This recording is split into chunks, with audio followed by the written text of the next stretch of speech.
What's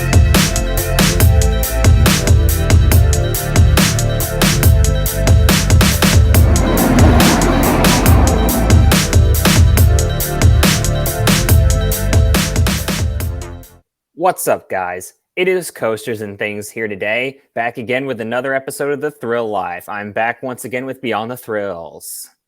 What's going on, everybody? We are back, just me and Jason today. We were supposed to have Owen and Austin from Park Hoppers Radio on with us in this episode, but unfortunately they had to reschedule, so it is just me and Jason. You're just stuck with us two today, but we still got a lot to talk about.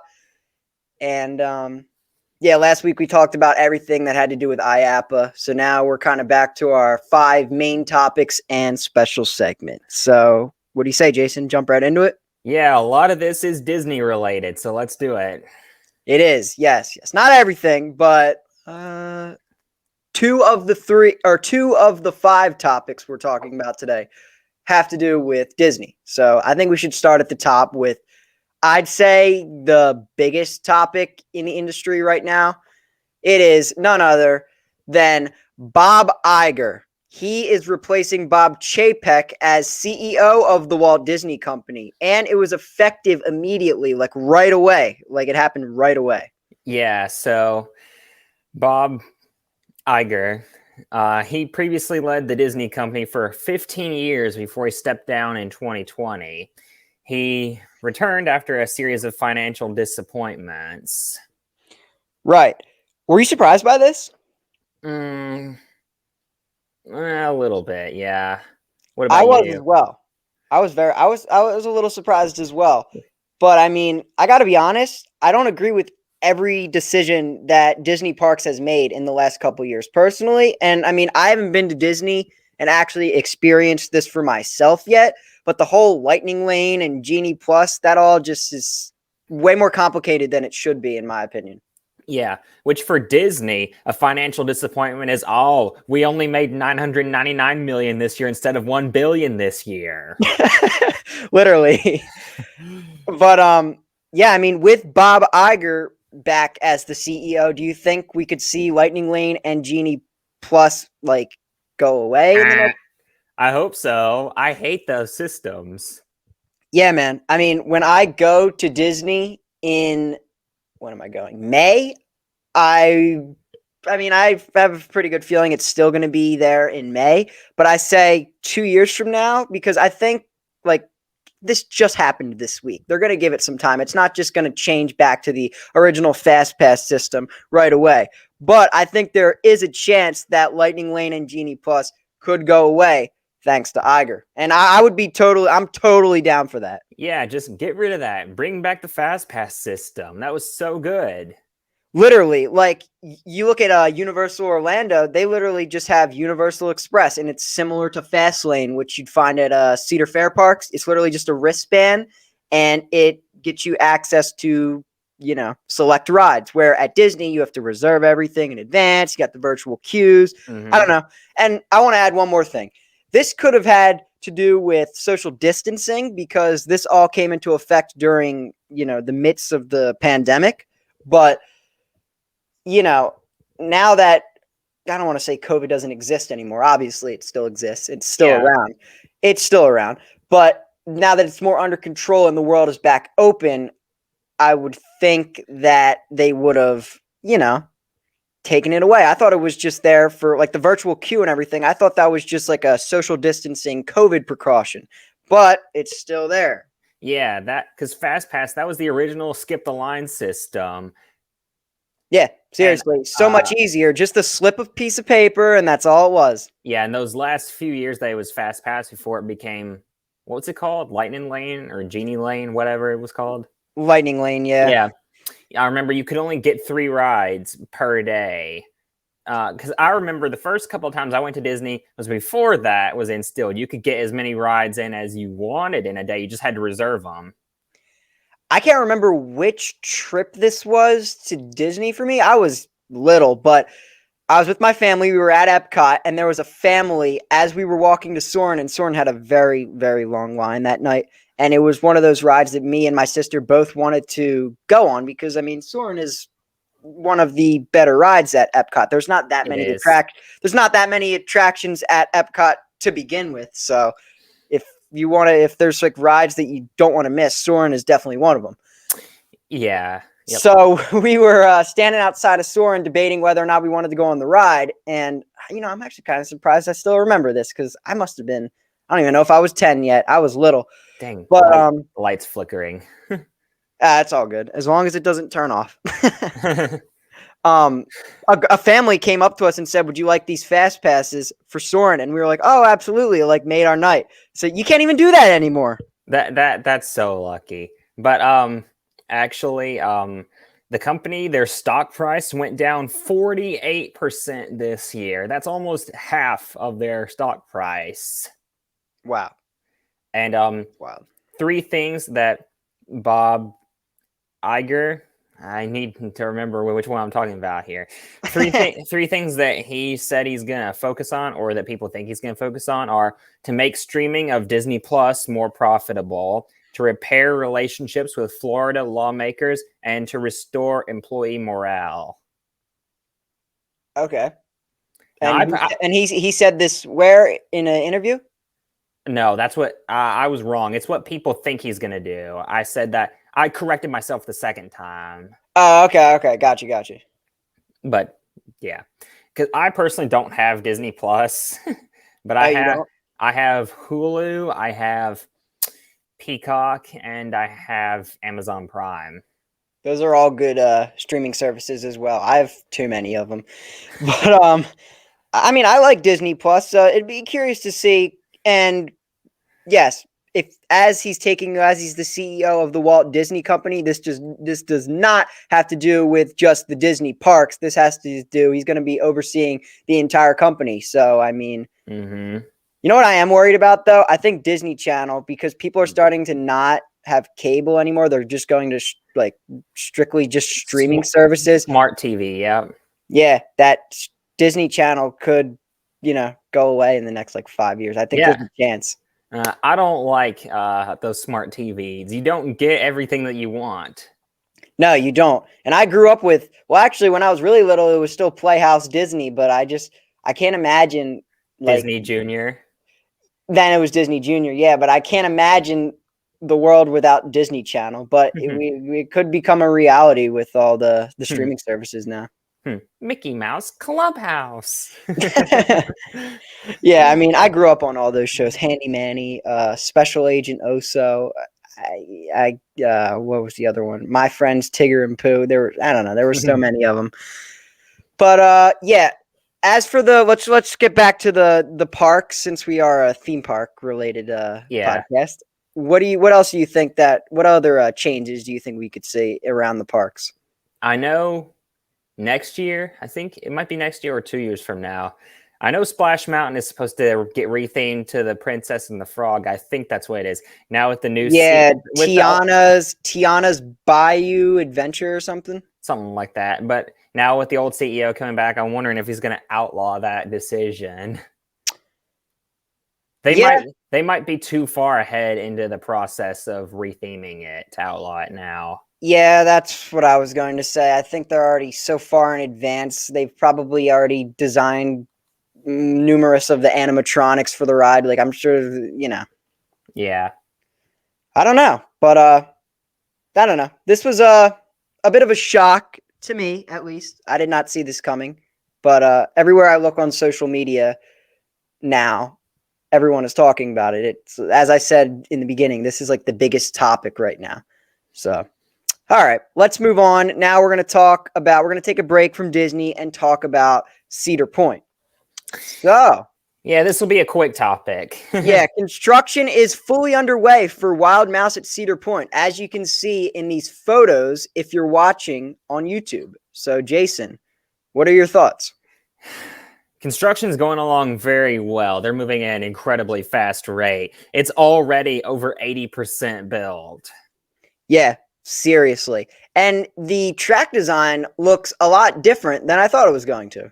Yeah, it looks different than those typical Zamperla Wild Mouse coasters. It looks better, honestly.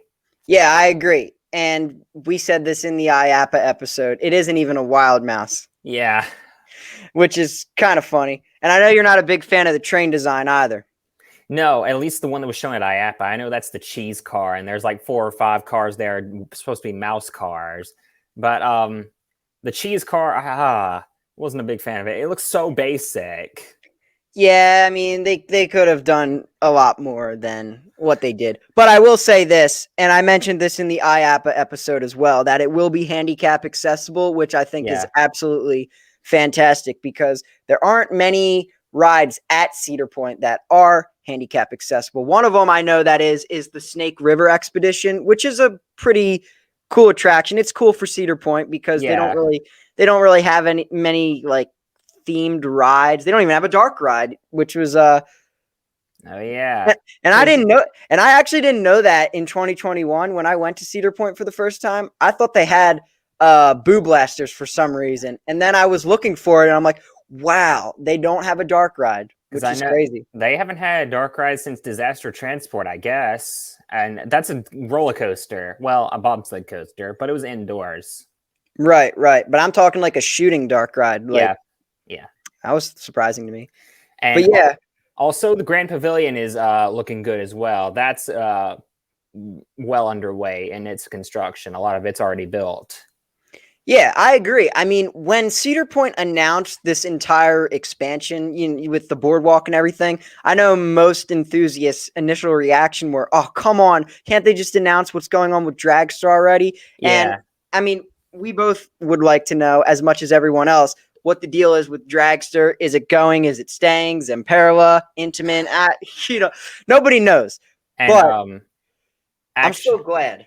Yeah, actually, I know on Cedar Point's website it says that the Wild Mouse coming next year, or the Wild Mouse, that will be the park's 18th coaster, which means that they'd have to include Dragster in it, because if they didn't include Dragster, then that'd be only their 17th coaster. Unless they're counting Pipe Scream. Wait. They may be counting Pipe Scream as a coaster because they do on their website. You didn't think of that, did you? No, because I always refer to RCDB for everything. Yeah, they could be referring to Pipe Scream. Comment down below if you think that's the case, or if you think Dragster is to stay. I don't know. I really don't know. But anyway, back to the it's still listed on the website. Dragster is, I mean. For now. But anyway, as for the boardwalk area, like I said, most enthusiasts were like, oh, come on, we just want to know the deal with Dragster. But I was actually pretty excited when they announced the boardwalk. I think it's going to be cool on the lakefront there. It's a much needed addition to Cedar Point, honestly. Yeah, and they really don't have many family coasters to begin with. No, 2. Cedar Creek Mine Ride and Iron Dragon. Some may consider Gemini a family coaster. I don't. I think the airtime is way too aggressive. I like Gemini. I think it's more of a thrill coaster, and I think Blue Streak is more of a thrill coaster as well. Yeah, I would probably agree with that. So yeah, when do you think, if construction stays, on pace, like how fast it's been going, do you think this Wild Mouse coaster could be ready for their opening day? They open in May, right? Yeah, Cedar Point's opening day is in May. They'll make that easily. I would think so as well. I don't know if the Grand Pavilion will be fully open by then, but I think the Wild Mouse should be. Something tells me it will. Cedar Point's known for pushing their construction to get their rides open on opening day. Yeah, that's very true. Very true. Because when was the last time that Cedar Point added a ride that didn't open on its opening day? Did Valraven? Yes, Valraven did. Gatekeeper did. Nothing's ringing a bell for me. Exactly. Well, then there you go.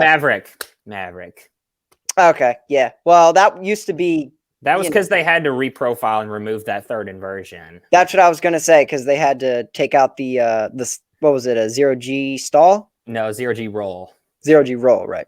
And now it has the S-curve, which is still cool in my opinion. Man, I would have loved to experience that roll, though. That was so fast. I know. All right, moving on here? Yeah, let's move on. All right, cool. Now we're going back to Disney.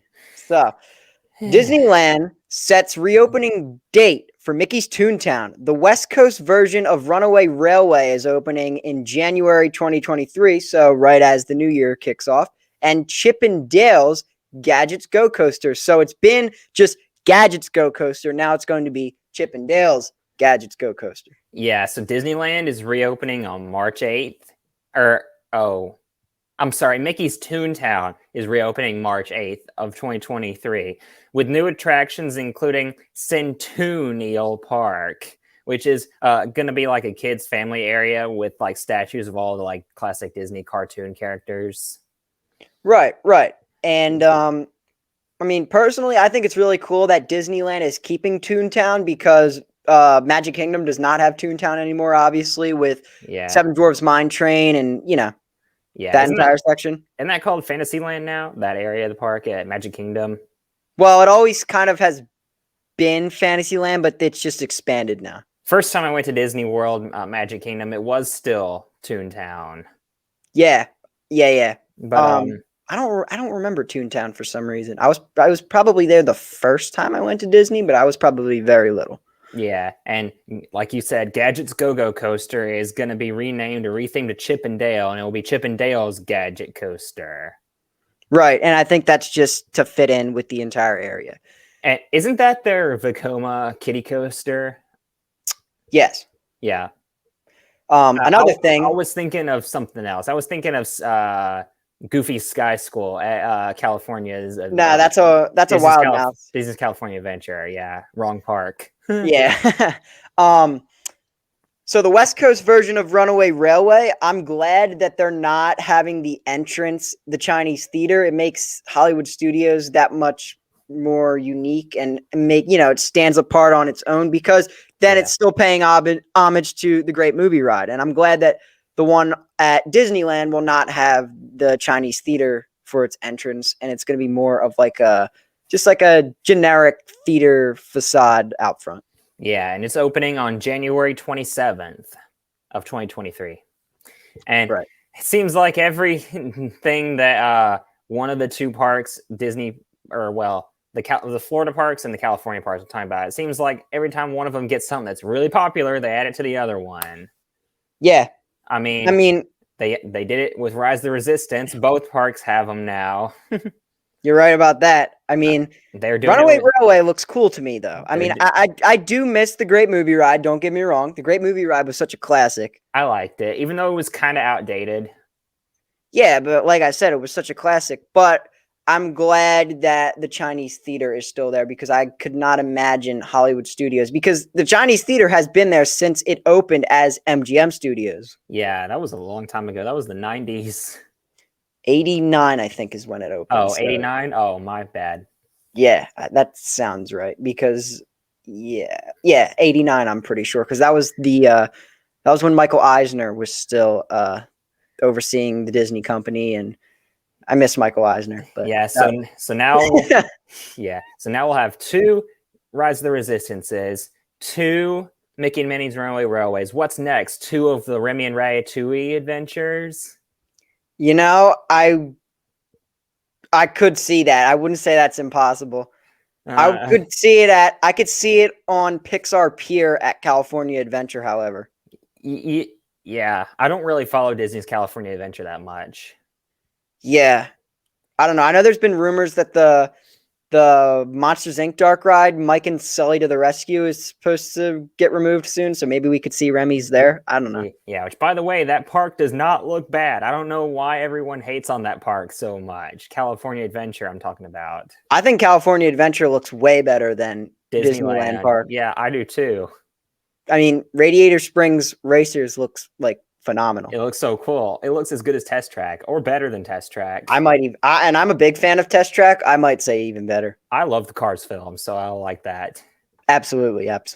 So yeah, lots going on in the Disney company right now, obviously, but that's all we have to cover Disney today. So let's hit our last 2 topics here and get this show wrapped up. So here we go. Skyline Attractions, they revealed the TrailRunner family coaster. So let's just have a general discussion which parks we think will purchase one of these models first. Yeah, so I have 3 guesses for a park that could add one, and they're all independent parks because face facts, I don't think a big chain park will be the first park to get one of these. I mean, we've seen SeaWorld add Title Twister. We also saw, correct me if I'm wrong, Discovery Kingdom got that Harley Quinn crazy coaster. which isn't even there anymore.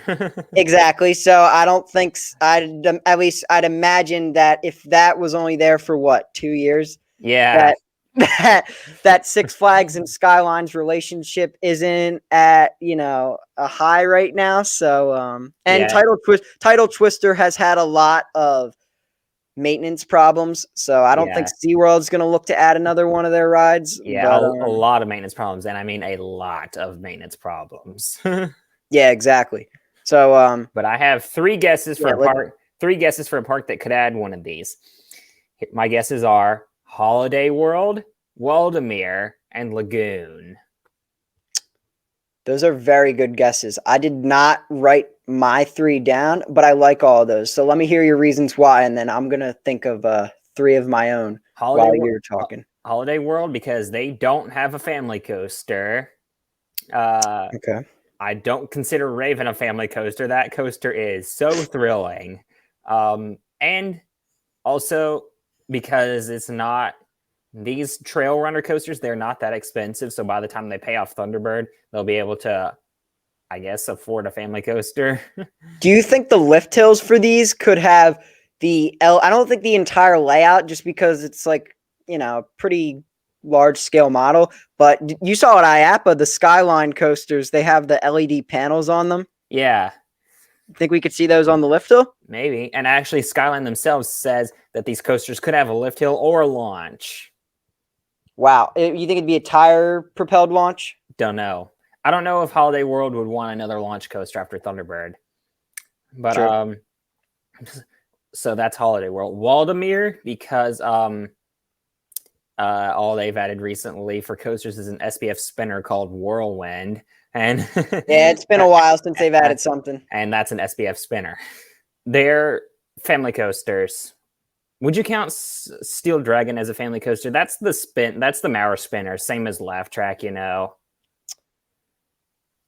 I I would probably say that's a family coaster. I consider that more of a thrill coaster. Although I don't know if I'm the one. I don't know if I'm the one to properly judge that because I've only ridden Laugh Track for the Mauer spinners, and that one's indoors. Yeah, that's true.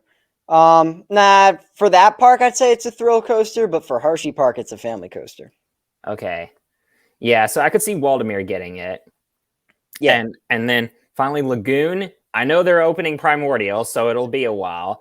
But nice Steel Force shirt. Oh, thanks. But Lagoon, I could see them doing it because I mean Lagoon has done the impossible before when they built Cannibal. Right, and we're actually going to talk about Lagoon as our final topic. So, I guess I'll name three parks that I think could add one of these real quick, and then we'll jump into Lagoon. So, first off, one of the parks I think could add one of these is actually Knoebels. I thought about saying Knoebels, but Knoebels is on a very tight budget. And Knoebels likes to have old rides, not new rides. Well, I guess except for Impulse. That's where that's what made me say Knoebels, because they added Impulse recently, and that's I mean, Zyre's a relatively cheaper manufacturer. Basically, what I'm getting at is they didn't add a B&M, an Intamin, or an RMC. They added a Zyre coaster. They didn't even add a Gerstlauer. Like, they added a Zyre coaster. So they're looking to add a new coaster. I think a coaster from Skyline Attractions is pretty likely for Knoebels. Yeah, because I could see actually, yeah, because Knoebels for their family coasters, Flying Turns is a bobsled coaster, and Black Diamond is an indoor coaster. Right. What are your thoughts on this layout, by the way? They can the layouts they can do custom for the land that they have to work with, but the prototype layout that they designed, I think, looks really solid. I do as well, and it's going to have lap bars, right? Yes. Yep. So it could have some airtime. The trains look oddly similar to Vekoma boomerang trains, like Big Bear Mountains. Yeah, like the family boomerangs. I know what you're talking about. Mm-hmm. Yeah. But all right, two more here. Another one I could see and you may call me crazy for You this. you better not say it. What do you think I'm going to say? Don't say Hershey Park. No, I wasn't going to say Hershey. Oh, okay, never mind. I was going to say one of the Fun Spot parks. Oh, well, yeah. Oh, those parks are on flat ground though. Yeah, but I like basically what I'm getting at is it's not a corporate park. Yeah, that's true. And then my last one, I could see one of the boardwalk parks actually adding one of these. Which one? Maybe Kima Boardwalk. Do they have the room? When I went there, They'd have to remove a lot of their flat rides, but I think this would be a good fit for a park like that. yeah, because they'd have to remove something because they are totally booked in terms of room that they have. Yeah, but of the 3 parks I mentioned, and like I said, I'm kind of just going off of like memory right now of just parks that I think this could fit in. You actually had yours written down and prepared what you were going to say. I'm kind of just like saying it on the spot here.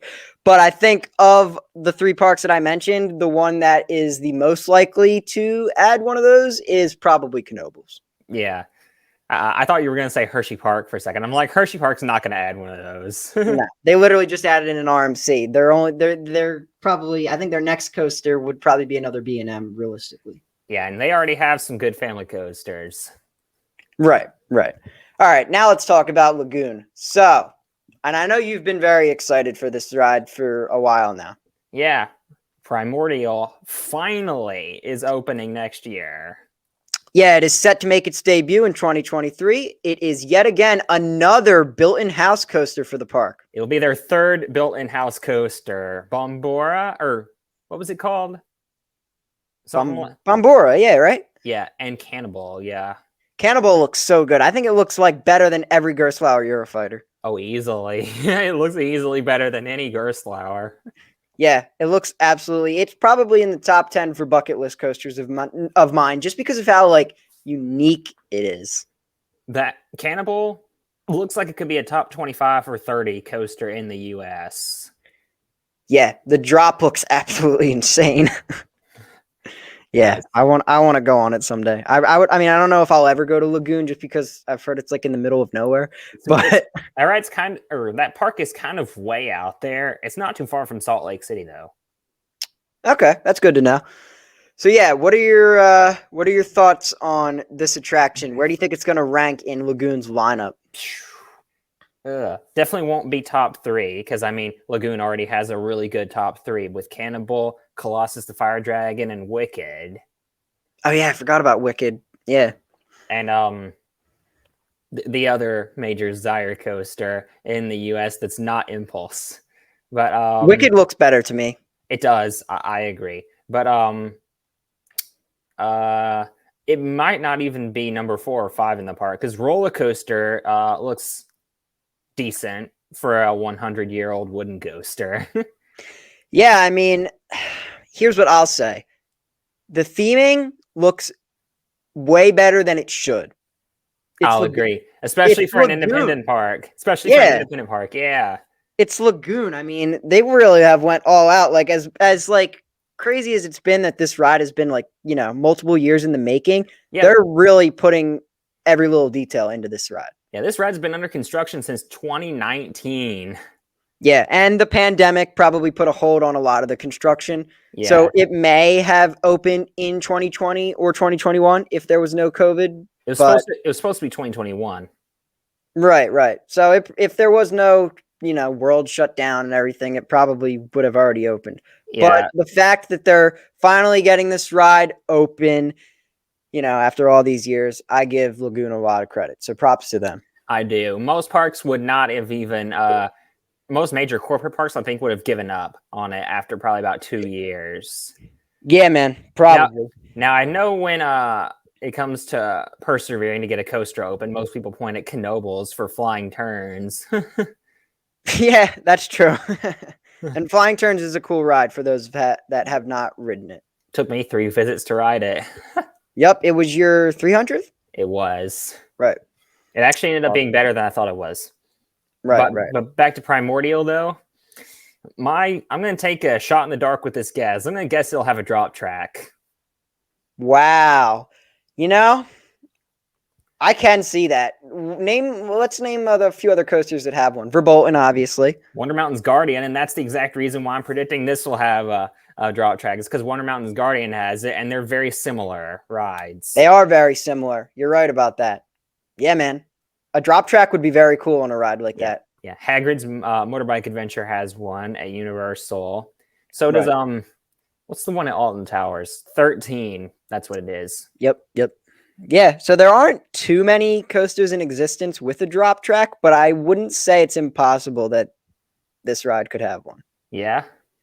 I don't know, man. That's a good guess though. I like that. If once we find out more about this ride, I'm gonna have to hit you up. If you get that right and they announce there is a drop track, I'll have to quote you on that and be like, he said that in, what is this, episode 9 of the Thrill Life? Yeah. Yeah.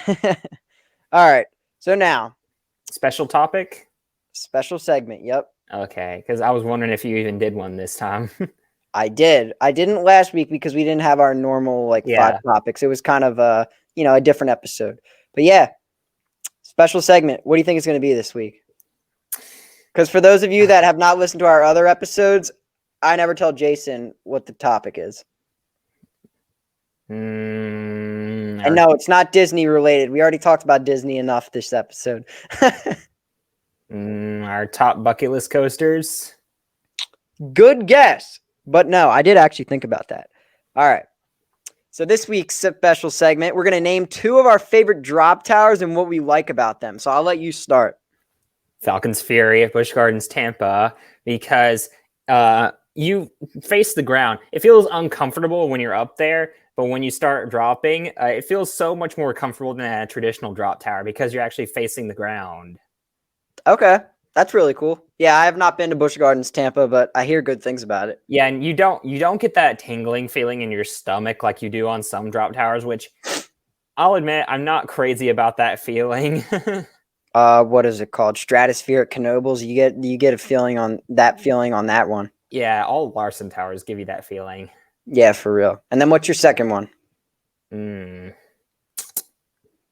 man. I'm not gonna say Zumanjaro. Yeah, I mean, as someone who's been on Zumanjaro a number of times, because it's at my home park, I'm not gonna say it's like the greatest. Yeah. The view is cool, but it's not the greatest drop tower. Yeah. Would you consider Tower of Terror at Hollywood Studios a drop tower?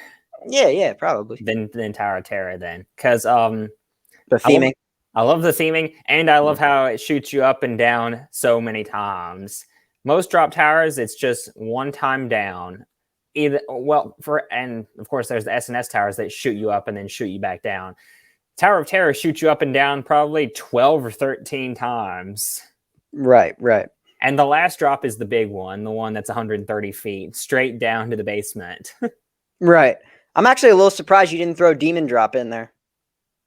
Crap, I forgot about Demon Drop. But Demon Drop is good too. I like Demon Drop. Demon Drop is good, but it scares the living crap out of me, so I'm not going to put it in my top 2. It does. It scares me as well. Demon Drop, that ride looks sketchy as crap, but it's so good. Literally. That's my second favorite ride at Dorney Park. Besides Talon? Yeah. And actually,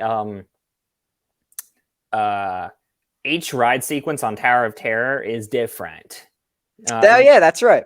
They randomized the ride sequence. I remember the first time I rode it, I've ridden it twice. First time I rode it, it shot us up first. Second time I rode it, it dropped us down first. What do you like better to kick off the ride?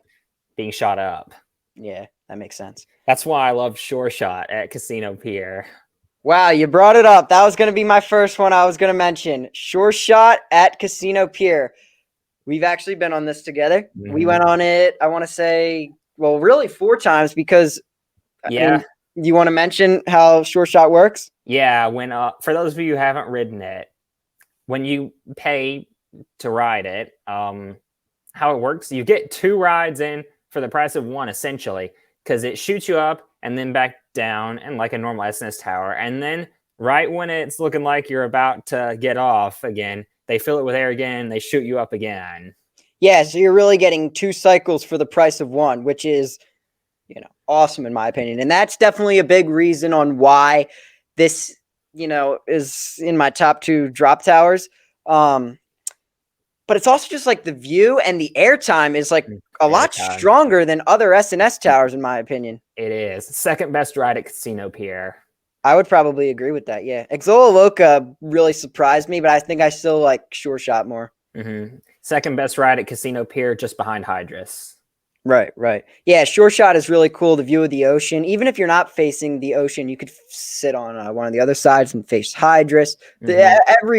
Everywhere you sit on that ride has a cool looking view because it's so tall. It's the second tallest attraction at Casino Pier, or might be the third actually. The Ferris wheel may have the Ferris wheel might actually be a little taller. Well, Skyscraper is obviously the tallest ride there. That ride is freakishly tall. Yeah. And then my next one is going to be, I'll probably throw Stratospheric Knoebels in there. Okay. Those Larson Towers are so good. Yeah. I mean, I'm a big fan of the S&S towers. Like I thought about Hershey Triple Tower, the Reese's Tower in specific, and you never got to do that one, did you? No, it was the, which one was it? It was Kisses? The Hershey Tower that I never got to do. That's the one I never got to do. I got to do Reese's and Kisses. Oh, see, I really liked the Reese's one. It didn't deliver on the airtime like people say it does this year. You didn't think? Okay. No. Well, in the past it did. I don't know. But yeah, Knoebels, the Larson drop tower at Knoebels, the airtime on that, oh my God. Crazy. It does. You're just floating out of your seat all the way down, even though the drop is pretty short, I must say. Yeah, it's not the tallest ride. The view is cool. If you sit on the one side, you can face Twister, and if you sit on the other side, you face Phoenix. Yeah. So yeah, those are my 2 I'd like to mention. There's so many drop towers I've been on, and like he said, I don't think Zumanjaro is this great ride.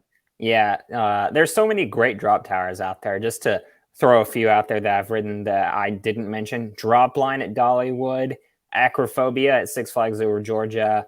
I'd like to throw the ones at Dorney in there. Dominator, both of those are good. Yeah, that's good. What else? Voodoo Drop at Six Flags America is solid. I didn't get to do that one, but I didn't care for that one. Yeah, it's solid. It's an older Intamin drop tower. What was it? Dang it! I thought there was one more. I think I did the one at New England. I can't remember. I don't know. No. Which one are you thinking of? Dang it. I can't remember. Might have been Downtime at Lake Compounds. That's an S&S tower, right? Yeah. That's cool. Yeah, there's so many drop towers out there. We could have listed 10 if we wanted to, but we're trying to keep these special segments shorter because when we had Thrills and Magic on with us, we listed our top 4 Disney parks, and that special segment alone probably took about a half hour. It did. Yeah. So that's it for today's episode. Stay tuned for next episode. Hopefully we'll be able to have Park Hoppers Radio on with us. I have a few other guests I have in mind that I'd like to try and get on. I'm not going to disclose those yet, but stay tuned. So Jason, sign us out. Thank you guys so much for watching. Stay tuned. We have more episodes coming in the future. Thank you, Beyond the Thrills, once again for joining me. And this is Coasters and Things and Beyond the Thrills, signing out. See you guys later.